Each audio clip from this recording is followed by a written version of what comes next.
तो देखिए जो है नोटिफिकेशन है पावर ग्रिड कॉर्पोरेशन की तरफ से, ठीक है, power grid corporation of India यानी कि पीजीसीएल की तरफ से है। Recruitment of engineer trainee electrical civil electronics and communication computer science through GATE 2023, GATE 2023 के बिहाफ पर रिक्रूटमेंट है इंजीनियर ट्रेनी की, ठीक है। इंजीनियरिंग ग्रेजुएट ज्वाइन कर सकते हैं एज इंजीनियर ट्रेनी।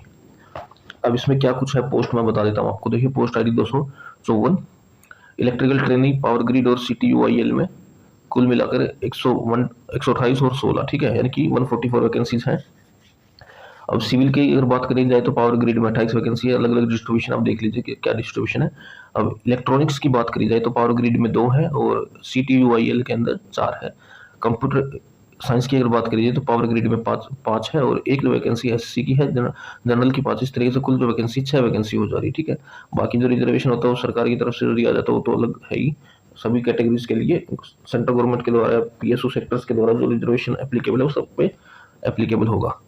अब इसकी टर्म्स एंड कंडीशन और एलिजिबिलिटी क्राइटेरिया के बारे में बात करते हैं। देखिए गेट 2023 के बेसिस पर रिक्रूटमेंट है, ठीक है। गेट 2023 जिनका क्वालिफाइड है तो वो एलिजिबल है इसको अप्लाई करने के लिए। अब अपर एज लिमिट है 28 ईयर्स, ठीक है, 28 साल की उम्र होनी चाहिए। उससे ज़्यादा है तो कैंडिडेट्स अप्लाई नहीं कर पाएंगे, लेकिन जो कैटेगरी वाइज जो रिजर्वेशन मिलता है एज में वो एप्लीकेबल रहेगा। अब ये एसेंशियल क्वालिफिकेशन बताई इन्होंने, full time BTech BSc engineering 60% कम से कम मार्क्स हो, ये इन्होंने इसमें बताया है। रिलैक्सेशन जो है अच्छा गवर्नमेंट के रूल के हिसाब से जो मिलती है वो मिलेगी। अपर एज OBC के लिए 3 साल की, SC ST के लिए 5 साल की, PWD के लिए 10 साल की, एक सर्विसमैन के लिए गवर्नमेंट डायरेक्टिव्स के हिसाब से जो वैकेंसीज है वो है, ठीक है। सिलेक्शन क्राइटेरिया की बात करें तो सिलेक्शन क्राइटेरिया जो है आपका गेट पेपर 2023 के हिसाब से नॉर्मलाइज्ड मार्क्स जो है वो डिसाइड कर लिए जाएंगे और ग्रुप डिस्कशन और पर्सनल इंटरव्यू होगा, बिहेवियरल असेसमेंट वगैरह होगा। अब एलिजिबल कैंडिडेट वो है qualified secured valid corresponding paper 2023 वो अप्लाई कर सकते हैं, ठीक है। उसके बाद candidates will have to shortlisted for the behavioural assessment group discussion personal interview based on their normalised marks out of 100, यानी कि जो पर्सनल इंटरव्यू होगा उसके हिसाब से या बिहेवियरल असेसमेंट ग्रुप डिस्कशन वगैरह जो होगी और तो एलिजिबल कैंडिडेट्स को ही मैनेजमेंट जो है वो कमिटी जो है वो डिसाइड करेगी। और candidates will have option for appearing for GD public interview in Hindi और इंग्लिश, तो कैंडिडेट्स के पास ऑप्शन होगा कि इंटरव्यू वो हिंदी इंग्लिश में दे सकते हैं।